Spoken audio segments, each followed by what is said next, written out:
कहानी शुरू होती है एक बच्चे के पैदा होने से, जहाँ पर हमें एक शहर स्पार्टा को दिखाया जाता है। वहाँ पर वो लोग बच्चों को चेक करते थे कि कहीं ये बच्चा कमजोर तो नहीं या फिर इसमें कोई नुक्स तो नहीं, क्योंकि ऐसे बच्चों को वहाँ पर मार दिया जाता था। अब एक बच्चा पैदा हुआ था। जब वो बच्चा 7 साल का हुआ तो उसकी ट्रेनिंग को शुरू किया गया और उसको उसके शहर से दूर भेज दिया गया। स्पार्टा के लोगों को सिर्फ एक चीज सिखाई जाती थी कि किस तरह अपने आप को अपने लोगों के लिए कुर्बान करना है। उस ट्रेनिंग के दौरान उस बच्चे को बहुत ज्यादा मारा जाता है। जब उसकी ट्रेनिंग खत्म हो गई तो उसको इम्तिहान के लिए एक खौफनाक जंगल में भेज दिया गया। उस सर्द रात उस जंगल में उसका सामना एक खूनखार भेड़िए से होता है, पर वो उस भेड़िए को मार देता है। उसे मारने के बाद जब वो वापस जाता है तो उसकी बहादुरी पर उसको स्पार्टा का राजा बना दिया जाता है। इस राजा का नाम लियोनाइडस होता है। इसी तरह आहिस्ता आहिस्ता वक्त गुजरता रहता है। एक दिन लियोनाइडस के पास एक सिपाही आता है, जिनके राजा के पास जंग लड़ने के लिए बहुत ज्यादा लोग थे और इनका राजा खुद को खुदा मानता था। लियोनाइडस कहता है, बोलो तुम किस काम से आए हो? सिपाही कहता है, जमीन और पानी। हमारे राजा चाहते हैं कि तुम हमारी बात को मान जाओ। लियोनाइडस कहता है, इतनी दूर से तुम ये सब करने आए हो? वो सिपाही वहाँ पर कुछ राजाओं के कटे हुए सर और उनके ताज भी लाया था ताकि वो उन्हें दिखाकर लियोनाइडस को डरा सके, और साथ ही साथ वो सिपाही उसकी बेइज्जती भी करता है, जिस पर लियोनाइडस को गुस्सा आ जाता है। वो उस सिपाही के साथ उसके साथियों को भी मार देता है। जानता था कि अगर इनके राजा को ये बात पता चली तो वो अपनी बहुत बड़ी फौज के साथ हम पर हमला कर देगा और हमारे लोगों को मार देगा, क्योंकि लियोनाइडस के पास लड़ने के लिए इतने ज्यादा सिपाही नहीं थे। पर फिर भी उनसे लड़ना चाहता था, लेकिन वो ये फैसला खुद नहीं कर सकता था, हालांकि वो वहाँ का राजा था। पर यहाँ पर स्पार्टा का एक रिवाज था, अगर उसको जंग लड़नी है तो उसे ऑरिकल्स के पास जाना होगा। वो ऑरिकल्स ऐसी लड़कियाँ थी जो गॉड का मैसेज लोगों तक पहुँचाती थी। पर यहाँ पर कुछ ऐसे पुजारी लोग थे जो इन लड़कियों को पकड़कर अपने पास रखते थे। अब लियोनाइडस उन पुजारी लोगों के पास आता है और उनको अपनी सारी बात बता देता है। कहता है कि अगर हमने जंग ना लड़ी तो वो राजा जो खुद को खुदा मानता है, वो अपनी फौज के साथ हम पर हमला कर देगा और हमें मार देगा। यहाँ स्पार्टा के लोगों को अपना गुलाम बना लेगा। वो पुजारी उसकी सारी बात सुनकर कहते हैं, अच्छा बताओ हमारे लिए तोहफे में क्या लाए हो? लियोनाइडस उनको बहुत सारा सोना देता है, पर अब वो पुजारी उसको बताते हैं, तुम अभी उनके साथ जंग नहीं लड़ सकते क्योंकि अभी अगस्त का महीना है और इस महीने में स्पार्टा ऐसी कोई भी जंग नहीं लड़ सकता। इस बात पर लियोनाइडस को बहुत ज्यादा गुस्सा आ गया था। वो कहता है, अगर हमने जंग ना लड़ी हम सब के सब मारे जाएंगे। वो पुजारी उसको ऑरिकल लड़की का एक मैसेज देता है जो उनके गॉड की तरफ से आया था। वो बताते हैं कि अगर स्पार्टा ने जंग लड़ी तो सब कुछ तबाह हो जाएगा। ये सब कुछ सुनकर लियोनाइडस बहुत ज्यादा उदास हो गया था,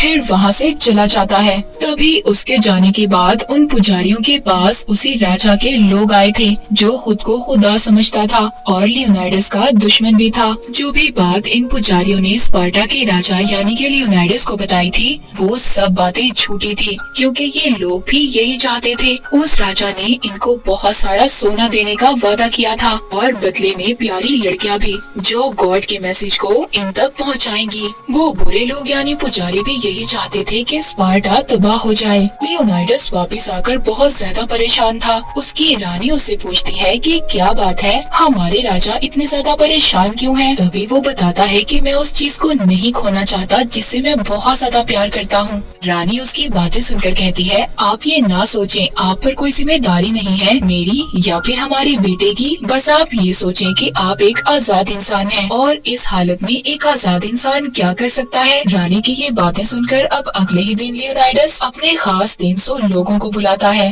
और ये स्पार्टा के सबसे अच्छे सिपाही थे। इनसे ज्यादा अच्छे सिपाही कहीं पर भी नहीं थे। अब ये 300 लोग ये फैसला करते हैं कि ये राजा का सामना करेंगे जो खुद को खुदा मानता है, मगर ये लोग ये भी जानते थे कि उसके पास लाखों की फौज है और बहुत खतरनाक भी। पर फिर भी ये लोग बहुत बहादुर थे और मरने से भी नहीं डरते थे।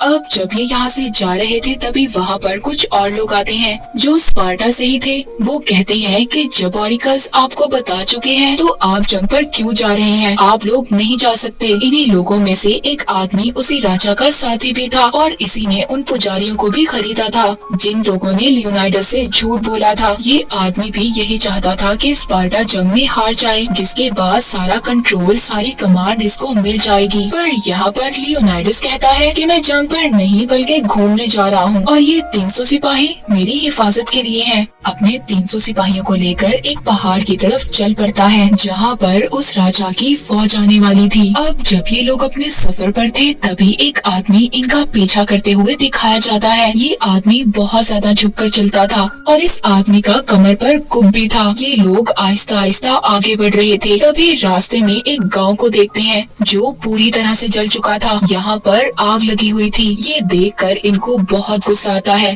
तभी लियोनाइडस के पास एक बच्चा आता है जो बहुत ज्यादा जख्मी हालत में था। पास आकर गिर जाता है। वो बच्चा बताता है कि यहाँ पर कुछ लोग आए थे जिनके पंजे थे और उन्होंने यहाँ पर सब लोगों को मार दिया। ये बताकर वो बच्चा भी मर जाता है। सारी बात सुनकर लियोनाइडस का साथी कहता है ये फारसी भूत है जो बहुत ज्यादा खतरनाक होते हैं और इनको मारा नहीं जा सकता। पर लियोनाइडस यहाँ पर कहता है वो मर सकते हैं या नहीं इसका फैसला हमारी तलवार करेगी। तभी वो लोग आगे बढ़ते हैं। जब वो आगे जाते हैं तो उनको अपनी तरफ बहुत सारे फारसी जहाज आते हुए दिखाई देते हैं। पर अचानक तूफान आ जाता है। बारिश भी बहुत तेज होने लगी थी, बिजली भी चमक रही थी। इस खतरनाक तूफान की वजह से वहाँ पर सारे जहाज डूब गए थे जो लियोनाइडस और उसके साथियों पर हमला करने आ रहे थे। इस बात से ये सभी लोग बहुत ज्यादा खुश हो जाते हैं और जश्न मनाते हैं। पर एक आदमी वहाँ पर बिल्कुल खामोश था। वो था लियोनाइडस जो जानता था कि खतरा अभी खत्म नहीं हुआ। तभी जब वो दूसरी पहाड़ी पर से देखते हैं तो बहुत ज्यादा तादाद में जहाज थे। ये सभी लोग स्पार्टा पर हमला करना चाहते थे। पर जिस जगह पर ये लोग थे ये रास्ता बहुत ज्यादा खतरनाक था। अगर ये लोग यहीं पर इस फौज को हरा दें तो ये अपने स्पार्टा को बचा लेंगे, क्योंकि इन रास्तों पर ये फौज इनसे इकट्ठे होकर नहीं लड़ सकती थी। तभी लियोनाइडस के पास वही आदमी आता है जिसका कुब निकला हुआ था, जो अब तक इनका पीछा कर रहा था। वो कहता है राजा साहब, मैं भी आपके साथ जंग लड़ना चाहता हूँ। मैं एक बहादुर सिपाही बनना चाहता हूँ। मेरे फादर भी एक सिपाही थे, पर मेरे पैदा होने के बाद मेरे फादर ने स्पार्टा छोड़ दिया, क्योंकि वहाँ पर ये रिवाज था कि जिन बच्चों में कोई नुक्स होता था उनको मार दिया जाता था। ये बातें सुनकर लियोनाइडस उसको कहता है कि तुम अपनी ढाल उठाओ, जितनी ऊपर उठा सकते हो। पर उससे ये नहीं किया जाता। वो उसको कहता है मैं तुम्हारे इस जज्बे की कदर करता हूँ मेरे दोस्त, पर तुम जंग नहीं लड़ सकते, तुम बहुत कमजोर हो। ये कहकर वो वहाँ से चला जाता है। इस बात पर उस आदमी का दिल टूट गया था। वो गुस्से में अपना सब कुछ नीचे फेंक देता है। उधर दूसरी तरफ फारसी फौज आगे बढ़ रही थी, पर ये 300 लोग बहुत ही बहादुरी से उनका मुकाबला करते हैं और उनको मार देते हैं। इनको बहुत बड़ी जीत हासिल होती है। तभी वहाँ पर अब खुद उनका राजा आता है जो खुद को खुदा मानता था। लियोनाइडस उससे कहता है ओ अच्छा, तो तुम हो जो खुद को खुदा मानते हो। वो राजा उसकी बातें सुनकर कहता है तुम्हारे सिपाही बहुत बहादुर हैं, लेकिन तुम मेरे खिलाफ खड़े नहीं हो सकते। लियोनाइडस कहता है कि तुम्हारे पास गुलाम ज्यादा हैं और बहादुर सिपाही कम हैं। वो राजा कहता है कि मैं एक मेहरबान खुदा हूँ, तुम मेरे सामने झुक जाओ, दुनिया तुम्हारे सामने झुक जाएगी। उसकी बातें सुनकर कहता है तुम्हारे सामने झुकने का तो सवाल ही पैदा नहीं होता, और जब से तुम्हारे लोगों को मारा है मेरे घुटनों में अकड़न होने लगी है। उस राजा को लियोनाइडस की बातों पर बहुत गुस्सा आता है। वहाँ से जाने के बाद अब राजा इनके पास लड़ने के लिए अपने सबसे खतरनाक सिपाही भेजता है। ये सिपाही इंसान नहीं थे। ये 300 लोग इन खतरनाक सिपाहियों का भी सामना करते हैं। इनको मारने के बाद इन लोगों को एक नई उम्मीद नजर आई थी, एक जीतने की उम्मीद। वो राजा दोबारा से अपनी खतरनाक फौज और कुछ जानवर भेजता है, पर लियोनाइडस के साथ ही उनको भी मार देते हैं। इतनी ज्यादा हार के बाद उस राजा को भी खौफ और डर लगने लगा था। जो खुद को खुदा समझता था वो इतना ज्यादा पागल हो गया था कि अपने ही सिपाहियों को मारने लगा था। तभी एक दिन उस राजा के पास वही आदमी आता है जिसका कुब निकला हुआ था। राजा उसको कहता है कि तुम्हारा खुदा कितना बेरहम है ना, जिसने तुम्हें ऐसा बना दिया। मेरी बात मानो, मैं तुम्हें सब कुछ दूंगा दूंगा जो तुम चाहते हो, बस तुम मुझे वो रास्ता बता दो जिससे कि हम लियोनाइडस और उसके साथियों को घेर सके, उनको पकड़ सके। वो आदमी कहता है कि मैं सब बताऊंगा और वो उस राजा को सब कुछ बता देता है। उधर दूसरी तरफ रानी इसी कोशिश में थी कि वो अपने राजा लियोनाइडस के पास किसी तरह फौज की मदद भेज सके, पर वहाँ पर कोई भी रानी की बात मानने को तैयार नहीं था। उधर वही आदमी जो राजा के साथ मिला हुआ था, उसको रानी अपने पास बुलाती है और कहती है मुझे तुम्हारे वोट की जरूरत है, अगर तुम ऐसा करोगे, तुम जो मांगोगे मैं तुम्हें वो दूंगी। दरअसल उस आदमी की नजर रानी पर थी। अगली सुबह जब वोट की बारी आती है तो वो आदमी अपनी बात से मुँह कर गया था। वो रानी पर गलत इल्जाम भी लगाता है।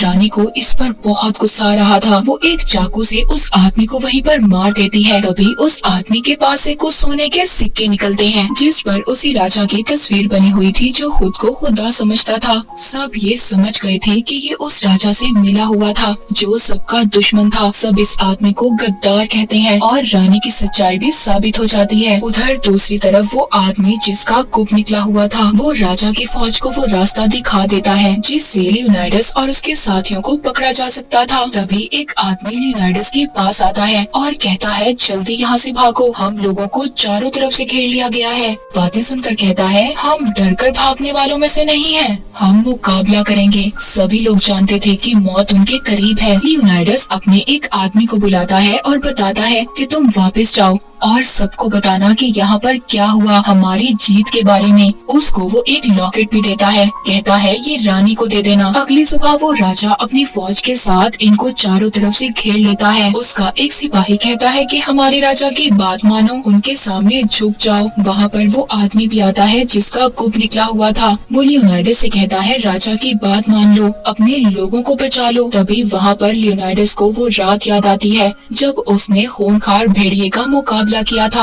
और उसको मार दिया था। वो अपनी ढाल और अपना भाला नीचे गिरा देता है। वो नीचे झुकता है और तभी अपने एक आदमी को जोर से आवाज लगाता है। उसका साथी पूरे जोश के साथ उस पर चढ़कर उसी सिपाही को मार देता है। तो कह रहा था कि हमारे राजा की बात मान लो। राजा भी सबको हुक्म देता है कि सबको मार दो। चारों तरफ से उन पर तीर चलना शुरू हो जाते हैं। लियोनाइडस भी अपना हथियार राजा की तरफ फेंकता है जिससे उसकी गाल से खून निकलना शुरू हो जाता है। पर अब भी लियोनाइडस और उसके साथी उस राजा के सामने नहीं झुकते बल्कि अपनी जीत के जज्बे के साथ शहीद हो जाते हैं। वो साथी जिसको लियोनाइडस ने अपना लॉकेट दिया था वो आकर रानी को देता है। रानी भी देखकर समझ गई थी कि उसका राजा लियोनाइडस इस दुनिया में नहीं रहा। वो आदमी उन लोगों के पास जाता है जो कभी भी राजा की मदद करने के लिए तैयार ही नहीं हुए। वो कहता है हमारे राजा को जीत नहीं चाहिए थी, बस वो किसी के सामने झुकना नहीं चाहते थे। बस उनकी ये ख्वाहिश थी कि उनको याद रखा जाए। इसके बाद मूवी के आखिरी सीन में हमें दिखाया जाता है लियोनाइडस राजा का वो साथी जो वापस आ गया था। वो ये कहानी अपने 10,000 सिपाहियों को सुना रहा था कि किस तरह उनके राजा ने बहादुरी से सबका सामना किया। इनके सामने उस राजा की फौज थी जो खुद को खुदा समझता था। वो सिपाही कहता है अभी भी इस फौज के दिल के अंदर हमारे 300 लोगों का डर मौजूद है, इन पर हमला कर दो और इनको मार दो। वो उनकी तरफ बढ़ते हैं। वो अपने राजा लियोनाइडस का बदला लेना चाहते थे और इसी के साथ ये मूवी यहीं पर खत्म हो जाती है।